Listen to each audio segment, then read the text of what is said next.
Sunbelt expectations versus reality. It's the Texas State Bobcats on Locked On Sunbelt. You are Locked On Sunbelt, your daily podcast on the Sunbelt Conference, part of the Locked On Podcast Network, your team every day.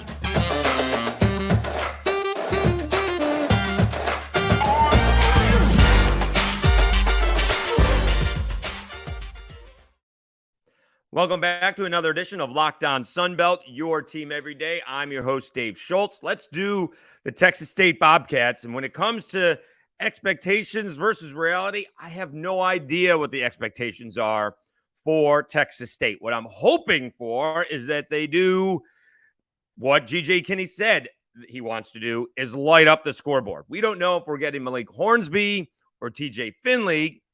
Kef Giardello, who does a great job of covering Texas State for the Austin Statesman, thinks it's going to be TJ Finley because he came in after spring ball, and so you bring in the transfer afterwards. And obviously TJ Finley via LSU, via Auburn, has a ton of experience. Malik Hornsby behind KJ Jefferson at Arkansas doesn't, so we'll see if that's the case. But when GJ Kinne got the job, he says, we're going to light up the scoreboard. All right, we're going to be lighting up the scoreboard, which I absolutely love. Bring it in. And so I tend to get confused with these two things. So last year at Incarnate Word, they led all offenses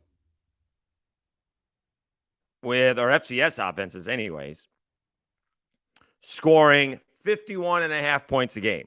They were, and where I got confused is Fordham was second with 49.5 points a game. But Fordham and the OC at Fordham is now the OC at Old Dominion. That's why I get confused. Fordham led the nation in yards. One had over 600 yards, and the other was just under 600 yards. Let's see if I can get that. Yeah, total offense. It's pretty close. Yeah, Fordham 609 yards. Incarnate Word, 580 yards. All right, so really close. But they light up the scoreboard. But again, we don't know what expectations can possibly be. They have turned, GJ Kinne, he has turned over the roster almost half. He's bringing in more than 50 newcomers, from freshmen to transfers. Not sure if we're up to 52 newcomers, but it was absolutely 37 transfers and 14 freshmen. So more than 51 newcomers. And so you're the new coach. You got to figure out what's happening.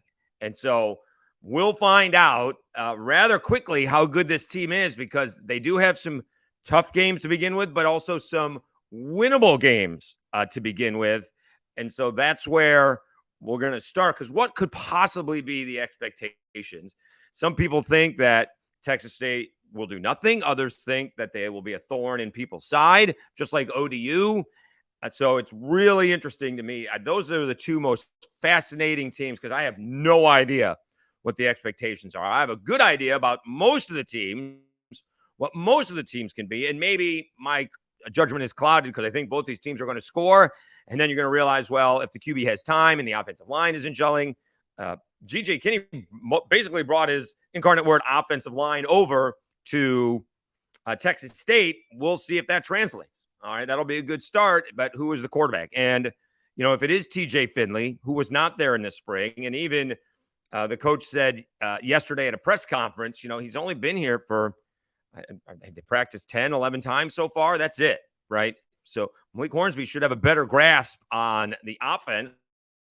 Not only was he practicing it in the spring, but he should have been working on it on his own time in the summer, and should be ahead of TJ Finley. But it kind of still feels like TJ Finley may get the gig. We do not know. I will say they are scrimmaging today.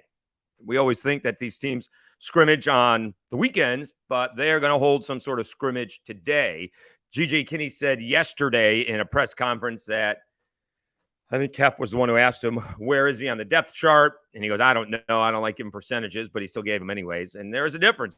If you're 60% sure on the depth chart, well, that's just a little bit more than half. But if you're 70%, which he said, he's like 60 or 70. If you're 70% on the depth chart, that's a lot. That's almost 3/4 the way I would look at it. And so, I don't know if 25% of that is the quarterback, but when you have, 75%, 70% of your depth chart, that's a lot. That's, can we do the quick math? 22, right? Is that like 15 or something like that?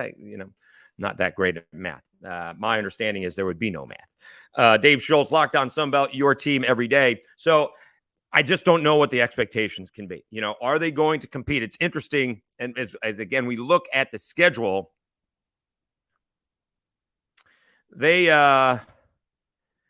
have some hard games to begin with, as I mentioned, and some what you would think winnable games. All right. They're at Baylor and at UTSA. All right. So, maybe you surprise Baylor a little bit. Dave Aranda's club, still in the Big 12. But obviously, that's a tall task. And then you get UTSA, which is a, top 30-ish team in the nation, right? People think they're among the best G5 schools out there. And so, and that's on the road. Then you're against Jackson State. So, we'll see what's left, what Dion left behind. And then you get Nevada at home. All right. Can you start off the season 2-2? Oddly enough, is it ironic? It's not a coincidence. Maybe it is a coincidence. Nevada is on a 9-game losing streak. Their last win, wait for it, was against Texas State. The next week, they lost to Incarnate Word. This is last season. For some reason, the starting quarterback did not play for Nevada that week. I do not know why. I'm not sure that would have made a complete difference, but Texas State lost to Nevada 38-14, and then Incarnate Word put up 55 points against Nevada. Think about that. The Bobcats scored 14 against Nevada. The Bobcats, Incarnate Word, lighting up the scoreboard, put up 55. Now, they gave up 41 points with the backup quarterback throwing for 302 yards. But for some reason, I don't know if he got banged up. Maybe he was in concussion protocol. I don't know. Maybe he stayed out too late one night. I have no idea. But he did not play that ball game. Maybe he did get banged up. Looks like he came back the following week, was banged up a little bit. And then the other quarterback, Cox, took over for a few ball games. But Nevada is on, again, a 10, if I could do math right, 10-game losing streak. They won their first 2 ball games last year.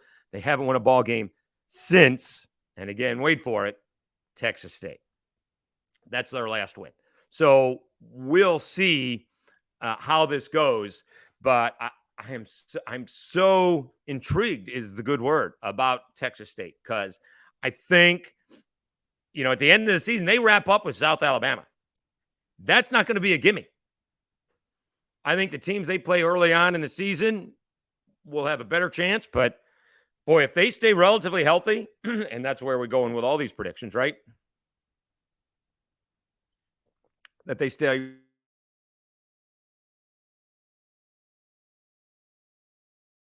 relatively healthy.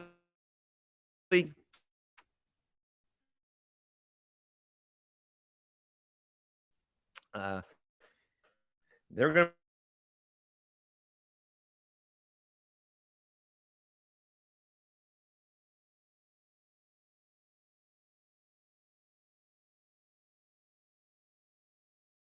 be a thorn in like South Alabama's side. Texas State went over half that. You look at it. All right, let me tell you a little bit about Nutrafol. I did get the shampoo and conditioner. It'll take a couple of days for that to work its way in, so I will let you know how that goes. Nutrafol is the #1 dermatologist-recommended hair growth supplement, clinically shown to improve your hair growth, visible thickness, and visible scalp coverage. Nutrafol's hair growth supplements use physician-formulated, natural science-backed ingredients. Their drug-free patent technology provides consistent, reliable results without compromising your sexual health. Go to Nutrafol.com/men to take their hair health wellness quiz. Identify causes of your thinning hair, and Nutrafol will give you a personalized plan for better hair health through whole body wellness. Nutrafol supports healthy hair growth from within by targeting root causes of thinning, such as stress, hormones, environment, nutrition, lifestyle, and metabolism through whole body health. And it works. In a clinical study, 84% of men showed improvement in their hair after 6 months taking Nutrafol men's hair growth supplements. Take the first step to visibly thicker, healthier hair. For a limited time, Nutrafol is offering our listeners $10 off your first month's subscription and free shipping when you go to Nutrafol.com/men and enter promo code LOCKEDONCollege. Find out why over 4,000 healthcare professionals recommend Nutrafol for healthier hair. Nutrafol.com/men, spelled Nutrafol.com/men, and enter promo code LOCKEDON. That's Nutrafol.com/men, promo code LOCKEDON. Again, it takes a couple of days to get the shampoo and conditioner, so maybe by next week we'll have a good idea on how well that is working. Dave Schultz, Locked On Sunbelt, your team every day. Let's look over some of these transfers. And there was one yesterday, I think it was Kef or somebody asked about Bo Corrales, a 6'4" wide receiver out of Georgetown, Texas. He's attended North Carolina and SMU. And he's been around forever. 2017, he started his career. Actually appeared in 9 games as a true freshman. Sophomore, appeared in 8 games for North Carolina. As a junior, he made 11 starts. As a senior, which is 2020, he appeared in 5 games. He missed 7 due to injury, okay? Now, you get a COVID year, which was 2021. He redshirted, appeared in 1 ball game. In 2022, he missed, he played in 3 ball games, but got hurt, medical redshirt. And, I mean, I don't know how many people in their bios have over his 6-year career. He's like an NFL guy. Over his 6-year career at Carolina and SMU, he's had 86 catches, 1,200 yards, 12 touchdowns in 38 games. So he was playing in the ACC as a true freshman, played well, and as a sophomore, and then got banged up a little bit, plus had the COVID year. And again, I mean, I always joke, you're going to graduate. He's graduating with a medical and a law degree by now, and an MBA, 7 years in. Wow. All right. So that's pretty cool. We do kind of like that idea. But they have gotten a lot of, big guys in the transfer portal. And I mean, that's important. I mean, it's pretty funny. Kef did ask, talking about Bo Corrales, you just like big guys because they beat small guys? Well, isn't that the definition of football? And that's, thank you, Captain Obvious. Usually, not always, but usually that's the case, right? When, the bigger guys outdo the smaller guys. That's why when the smaller guys do well, it tends to surprise everybody. All right, so take a look. We've gone through this before, but we'll do it again. Texas State still on 24/7 says, let's see the transfers. We skipped 37 transfers. But let's see. So Christian Rory, 6'6", 302 pounds from Duke. My goodness, that's big. He's got another wide receiver, Sean Shaw, 6'6", 200 pounds from Iowa State. Nice. Simon Gonzalez, tight end, 6'4", 235. All right. Then is Danny Venezuela, maybe not as big as you'd like as a high school tackle, from Arizona State, listed at 6'3", 280. Not bad. Alex Harkey, 6'6", 300 pounds. Out of Colorado. He's got some big dudes coming in. Cornerback, Jalen Shelton, 6'2", 190 pounds, out of West Virginia. I mean, these guys are big. Derek Brown's tall, maybe a little more weight you'd like on him, 6'3", 202 for a linebacker. And then, of course, you got TJ Finley, and he's been, a man-child, for a long time, 6'6", 250. How about Bray Walker coming over from Oklahoma, 6'7", 359. So they have a ton of size. And again, Bo Corrales, 6'4", 211 pounds. So they will have some size. I'm just really looking forward to watching them. I guess I was paying attention to Incarnate Word last year a little bit when I think he had taken the job, but they were still in the playoffs. And again, I don't personally know Lindsey Scott Jr., but being a Syracuse Orange fan and having him commit there, and then that whole, fraud of a recruitment for LSU because he was never going to play it down there. And so then he's moved on a Nichols, and he did a job on the Cajuns a couple years ago when they won 13 ball games, by the way. Then he goes, and basically I think he won the Heisman for FCS last year. He was lighting up the scoreboard. He's the one who led Incarnate Word to 51.5 points a ball game.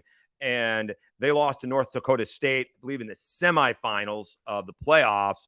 But it was a heck of a show, and watching them is a lot of fun. And if they can bring that offense to Texas State, you're going to be in good shape. But here's the thing, all right? So Malik Hornsby may be more along the lines of Lindsey Scott Jr.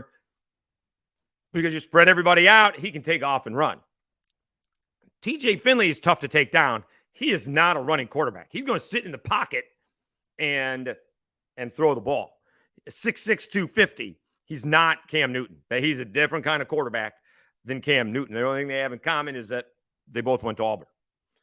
So he's not that. Can he run a little bit and scramble a little bit? Sure, but that's not what his thing is. He's going to stand. He's a big guy, tough to take down, but he's not running around. Malik Hornsby kind of fits that mold. The difference is, again, Lindsey Scott Jr. had played a bunch of years in college, and he had an experienced quarterback when he's bringing that offense to Texas State. Now, Malik Hornsby could be great. Is that going to be this year, or is it going to be next year?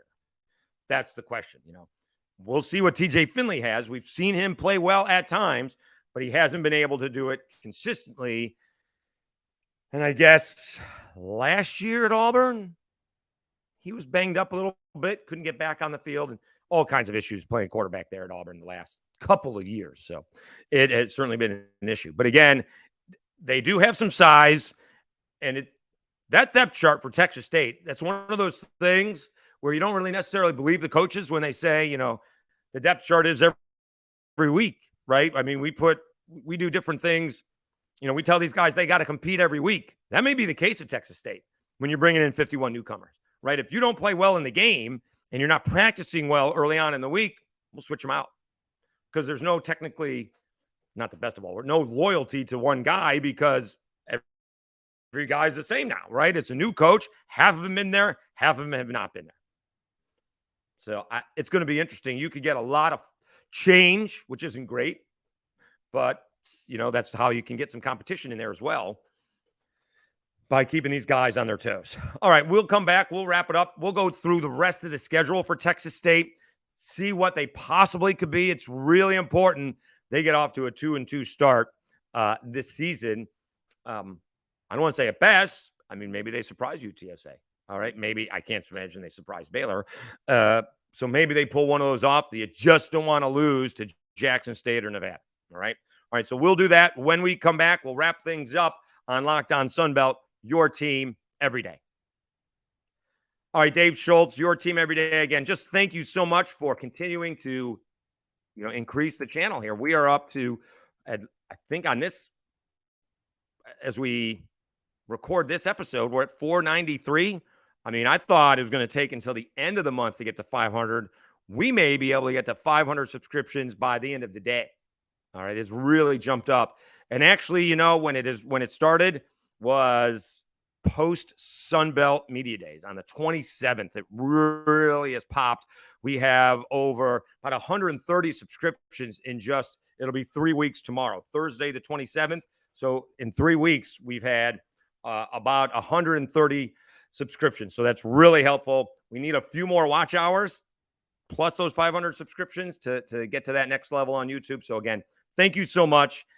It's been a lot of fun. And now we're getting to the good part where we're actually going to be, very shortly talking about football on the field. Had some good reaction to these, expectations versus reality podcasts, suggested topics. And, Southern Miss people were, I think the best they could do is probably 9 wins, right? 6 is not going to be great, but they can do 6.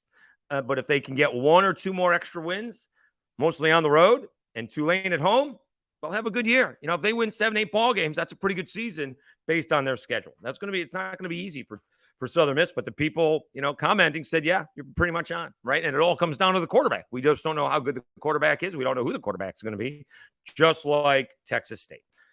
So again, thank you so much. Remember, don't forget you can subscribe to the audio podcasts as well if you want to listen to it in the car. Amazon, sure, Amazon, but it's Apple Podcast and Spotify seem to be the two most frequent places that people go to listen to the podcast. Just search Locked On Sunbelt. All right, let's wrap it up. Locked On Sunbelt, your team every day. All right, Dave Schultz, Locked On Sunbelt, your team every day. Let's go over the rest of the schedule and see again what the expectations are versus reality. Again, I don't really know what the expectations are because we don't know what the Texas Bob State's reality is. We don't know what the Bobcats' reality is right now. All right. Reality is, again, the expectations are to put points on the board. The reality is they're bringing in 51 new players at least, and we don't know who the quarterback is yet. All right. So we went through the first 4 games, and Baylor, UTSA, probably losses. Jackson State, Nevada, probably, hopefully win. So that's 2-2. Now you're going to 2 tough places, Southern Miss and the Cajuns.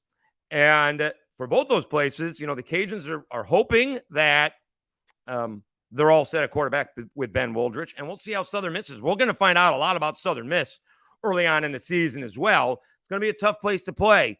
But if Nevada is actually lighting up the scoreboard, regardless of what the defense is, that may be a winnable ballgame. If they're putting up 30 to 40 points, we'll see. All right. If Southern Miss's defense comes through, it's going to be tough. But we'll just say for the lack, because they're on the road, those will be losses. So that's 2-4. They take care of Monroe at home. That's 3-4. Lose to Troy at home. That is a 3-5. Can they beat Georgia Southern? That'll be a good matchup because, Georgia Southern, different team these days, going to pass the ball around with Davis Brin. Can you give that a win? All right. We'll give that a win. So that, what is that 4-5 at Coastal, 4-6. You get Arkansas State. Is that a winnable game on the road? 5-6 in South Alabama at home. Going to be tricky for South Alabama if they're, on the brink of something really special. Probably 5-7. Is that legit? Is that a real possibility? Because there are some teams, that they could beat, but also, I don't know if they'll beat Georgia Southern. We'll see how good Georgia Southern is. And can they go on the road and beat Arkansas State? That's not going to be easy either. So really looking forward to this season. Again, in my book, it's not South Alabama or the Cajuns or JMU or Coastal who are the most intriguing. It is Texas State and Old Dominion because I have no idea what those expectations are. None. Neither one was picked very high in the preseason poll, and we got no idea. One's got a new coach in Texas State. The other one's got a new offensive coordinator, whole new offense, whole new quarterback situation going on. Same for Texas State, whole new quarterback. So I just don't know what to expect at all. But I do know the reality. The schedule is not particularly easy, although they do have a nice month at home, right? They got 3 games at home. So they're on the road October 7th. So they come home October 8th. They don't go on the road again until November 11th. So they're home for a month, 3-game homestand. That's got to be a nice deal. The 14th, 28th, and the 4th. So that's pretty cool for Texas State. All right, we'll continue these expectations versus reality. Also, we're supposed to have Phil Steele on from his magazine. He's going to join us hopefully later on in the week, still working out the details. All right. Thank you so much for tuning in. Again, please leave your comments. I will be the one, replying back, even though just say Locked On Sunbelt. That is me doing the replying in the YouTube comments. Please share and like the videos wherever you see it. Do appreciate it. Once again, I'm your host, Dave Schultz, and you've been watching and listening to Locked On Sunbelt, your team every day.